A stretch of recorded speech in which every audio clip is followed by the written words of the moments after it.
Цик, добър ден, слушам. Ама господине, мале тия ще ме побръка днеска. Господине, няма как да ви кажа аз кой ще спечели днеска. Питате ме за някакви предварителни информации, които аз нямам правомощия да ви дам. Не стига, че работиме цела недя, тук цел ден висиме, да сметаме по таблици и сега ме питате.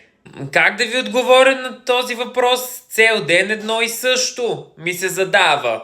Сега по доколко работи секцията. Чакайте така. Вижте си в Google. На мене ми заби тук системата ми заби и компютъра ми заби. Не мога да ви отговоря на този въпрос в момента, господине. Друго ще ме питате ли?